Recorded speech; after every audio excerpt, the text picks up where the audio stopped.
بسم اللہ الرحمن الرحیم رب اشرح لی صدری ویسر لی امری واحلل عقدۃ من لسانی یفقہوا قولی وبالآخرۃ ہم یوقنون۔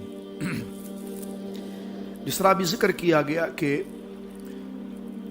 یوم الآخرہ قیامت جو ہے یہ ضروریات دین میں سے ہے، اور اس کے اقرار کیے بغیر حافظ صاحب کوئی بندہ مومن نہیں ہو سکتا۔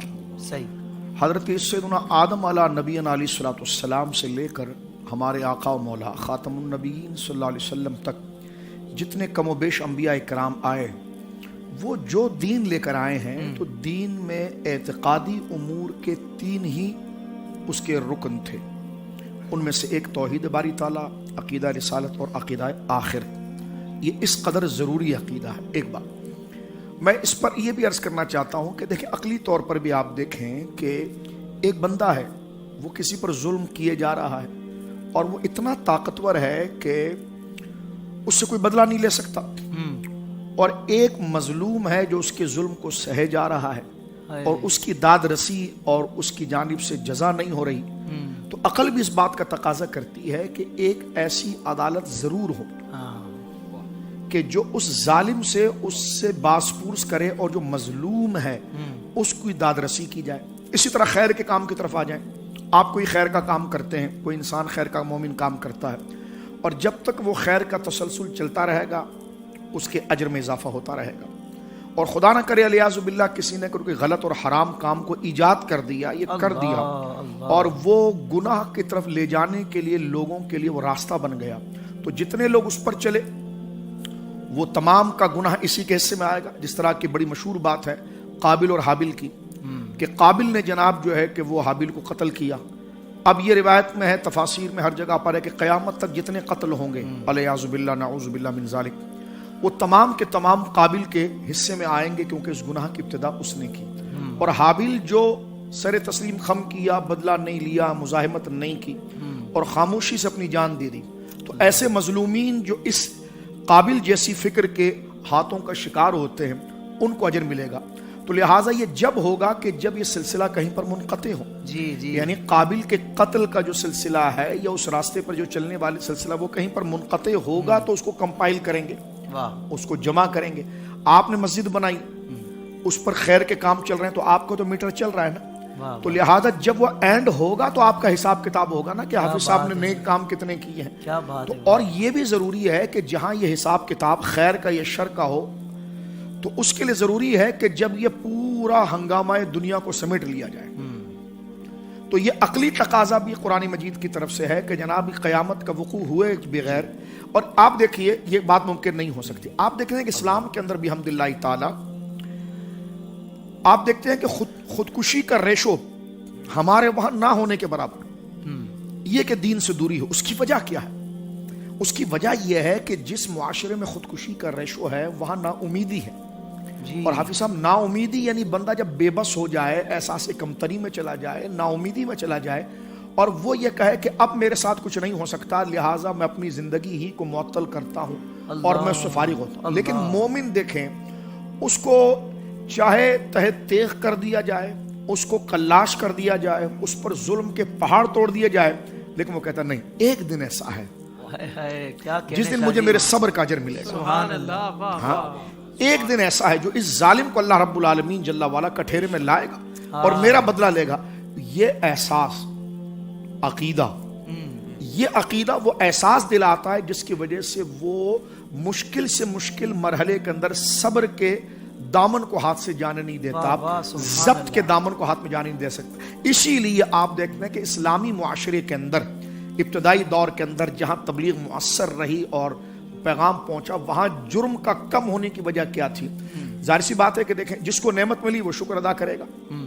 اب یہ چاہیے کہ وہ واویلا کرے یا ریاکاری کرے تو اس کو شکر کہ جس نے مجھے انعام دیا، اور جس پر ظلم ہوا ہے وہ صبر کرے گا۔ تو جب آپ کو یہ پتا ہے کہ مجھے کہیں نہ کہیں میرا بینیفٹ اور میری بات بھولی نہیں گی، رکھی جائے گی، تو وہ چیز صبر کے تسلسل کو لاتی ہے، اور یہ قیامت کا گویا کہ سب سے بڑا موضوع ہے، اور قیامت کی حقیقت یہاں سے واضح ہو جاتی ہے۔ بہت اچھے۔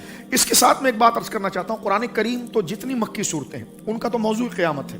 جس طرح حضرت علامہ صاحب قبلہ مدد ظلہ فرما رہے تھے کہ مشرکین مکہ کے لیے سب سے بڑا مسئلہ یہی تھا کہ ہم کیسے زندہ ہوں گے، دوبارہ کیسے بنائے جائیں گے؟ تو قرآن کریم نے دیکھیں لاجیکل بات کی، اللہ نے فرمایا جب اس کے لیے پہلے بنانا محال نہیں ہے، تو اس کے لیے دوبارہ بنانا کیسے محال ہوگا؟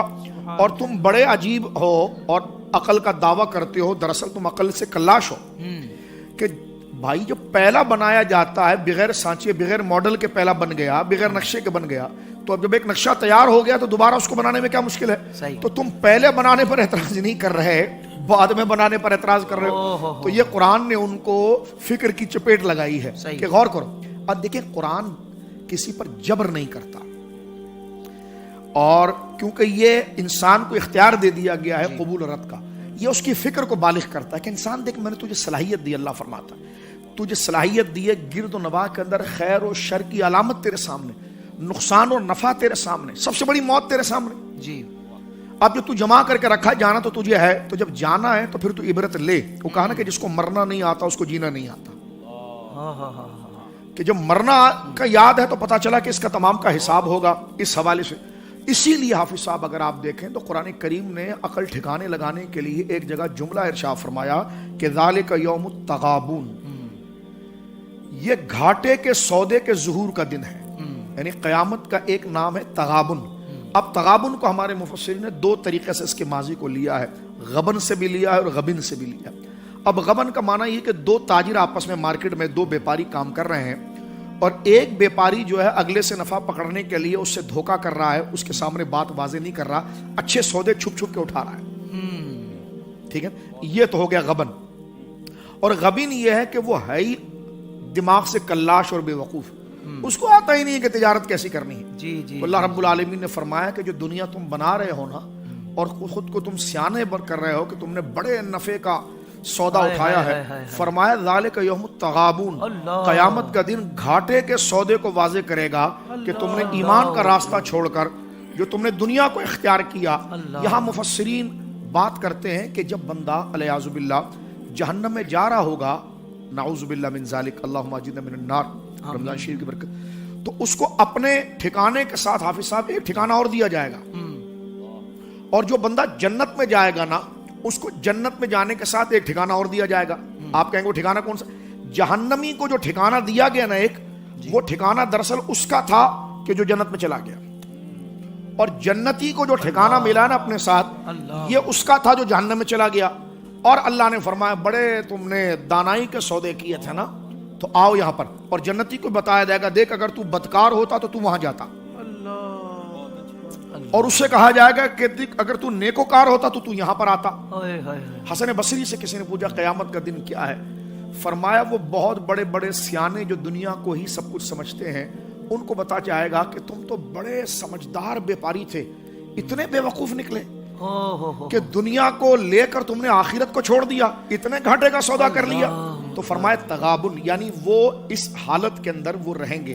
اب میں بخاری شریف کی ایک حدیث پاک آپ کی خدمت میں پیش کرتا ہوں، بخاری شریف کی۔ رسول کریم فرماتے ہیں کہ ہر جنتی جب جنت میں داخل ہوگا تو اسے جہنم میں وہ جگہ بتائی جائے گی، اللہ اکبر، اگر تو نیکی نہ کرتا، نہ ایمان نہ لاتا، ہمارے دین سے وفا نہ کرتا، ہمارے نبی کے بتائے ہوئے طریقے پر نہ چلتا نا، تو وہ دیکھ وہ جگہ تجھے دکھائی گئی ہے، تو وہ اس کو دیکھ کر خدا کا شکر کرے گا، مولا یہ تیری توفیق تھی کہ میں بچ گیا۔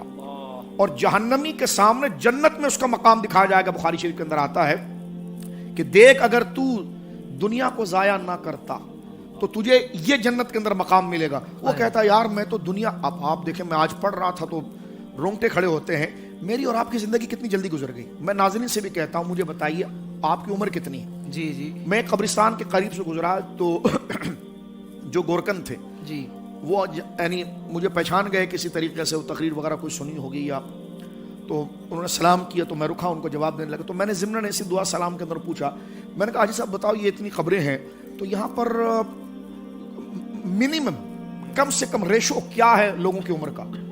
آپ یقین کیجئے حافظ صاحب، علامہ صاحب، اس نے ایک لہجہ بھی نہیں سوچا، اس نے کہا شاہ صاحب 50 سے 55 سال۔ اللہ اکبر، یوں تو موت کا کوئی وقت نہیں ہے۔ اس نے جب یہ بولا نا تو میں اس کے چہرے کو دیکھ رہا تھا لیکن گم ہو گیا، میں اپنی عمر پر آ گیا۔ اگر 55 سال یا 50 سال بندے کی جانے کی ہے تو ہم اس عمر کا کتنا بڑا حصہ گزار چکے ہیں۔ مثلاً غور کریں، ایک بندہ ہمارے ساتھ بیٹھے، ہم دونوں گفتگو کریں، ہم حضرت صاحب آپ کی عمر کتنی؟ انہوں نے کہا جی 20 سال 25 سال، ذرا اپنی زندگی کے بارے میں بتائیے، وہ 5 منٹ میں پوری زندگی بتا دے گا، اللہ جو گزار چکا ہے۔ جو باقی حصہ ہے وہ کم ہے، جو گزار چکا ہے وہ زیادہ ہے. اور وہ یہ نہیں کہ اگر اس نے 25 سال یا 30 سال یا 40 سال کی عمر بٹھایا تو وہ آپ کو 40 سال بٹھا کر بتائے گا کہ میں صبح شام. وہ اپنی آپ بیتی کہاں پیدا ہوا تھا، میرا خاندان کون سا تھا، میرا گاؤں کون سا تھا، میرے والدین کیسے تھے، میرا بچپن کیسا گزرا تھا، میرے بھائی بہن کے ساتھ میرا گزارا کیسا ہوتا تھا، میں اسکول مدرسہ کیسے پڑھتا تھا، میری شادی کیسے ہو گئی، یہ ساری باتیں بدن یہ چند منٹوں میں آپ کو بتا دے گا. تو میں نے ان سے کہا یار جو زندگی کا 3% حصہ گزر گیا اس کو ہم نے چند منٹوں میں سنا دیا ہے، تو آنے والی عمر کتنی رہ گئی ہے. تو اب آپ دیکھیے کہ اس دن مفسرین نے لکھا کہ بندہ کہے گا یار میں تو دنیا میں گیا ہی نہیں، اللہ، اتنی مختصر دنیا تھی کہ میں گیا اور آ گیا. اور واقعی میں دنیا اتنی مختصر ہے. بہت اچھے. دنیا آج ہمارے ایک دوست حضرت علامہ عبد الوارث صاحب اشرفی رحمت اللہ علیہ، بہت زیادہ ہو ان کی عمر کوئی 35 سال کے قریب ہوگی، اللہ، بہت اچھے خطیب اور امام. ان کی جب وفات کی خبر مجھے آئی اور میں یہ حوالہ پڑھ رہا تھا تو اللہ اکبر، میں نے کہا واقعی میں بندہ یہ کھڑے ہو کر کہے گا میں نے تو دنیا پائی نہیں ہے. اللہ اکبر. کتنی تیزی سے لوگ آپ کو یہ کہتے ہوئے نظر آتے ہیں حافظ صاحب، یار حافظ صاحب رمضان ابھی تو گیا تھا، جی جی جی، آج 5 روزے ہو گئے، آج 8 روزے ہو گئے، آج 20 روزے ہو گئے، آج 27 روزے ہو گئے، یار اتنے دن. تو آپ دیکھیے یہ انسان اس بات پر غور نہیں کرتا کہ کتنی تیزی کے ساتھ وہ عرصہ گزر گیا. تو قرآن مجید فرقان حمید نے فرمایا وہ تغابن ہے، اس دن جو تم نے گھاٹے کا سودا کیا ہے نا وہ گھاٹے کا سودا اس دن ظاہر ہوگا. ایک آخری روایت میں یہاں پر پڑھتا ہوں جو مفسرین نقل کیا. حضور علیہ السلام نے پوچھا، اللہ رب العالمین ہم تمام کو اپنے حبیب کے صدقے سے محفوظ رکھے. حضور سید عالم نے پوچھا اے لوگو تم جانتے ہو مفلس کون ہے؟ اللہ، یہ بچپن سے ہم روایت پڑھتے ہیں لیکن کبھی کبھی تھکن سے سانس گھٹنے لگتی ہے نا تو یہ روایت لذت دیتی ہے، واقعی میں جانا ہے. من عرف نفسہ فقد عرف ربہ، صوفیہ کہتے ہیں جس نے خود کو جانا اس نے رب کو جانا. کیا مطلب؟ جس نے خود کو فانی جانا اسی کو رب کی عبادت میں لذت آ گئی، اس نے اپنے آپ کو باقی جانا. حضور سید عالم صلی اللہ علیہ وسلم ایک روز پوچھا حضور علیہ السلام اے لوگو تم جانتے ہو مفلس کون ہے؟ انہوں نے عرض کی کیا ہم تو اس کو مفلس کہتے ہیں جس کے پاس نہ روپیہ ہے نہ ساز ہے نہ سامان ہے. فرمایا نہیں، میری امت کا مفلس وہ ہے جو روز محشر آئے گا اور اس کے ساتھ اس کی نمازیں، اس کے روزے، اس کی زکوٰۃ ہوگی، نیز وہ اس حالت میں آئے گا کہ اس نے دنیا میں کسی کو گالی نکالی ہوگی، کسی پر بہتان باندھا ہوگا، کسی کو ناحق مارا ہوگا، اس کا مال کھایا ہوگا، کسی کا خون بہایا ہوگا، کسی کو مارا پیٹا ہوگا.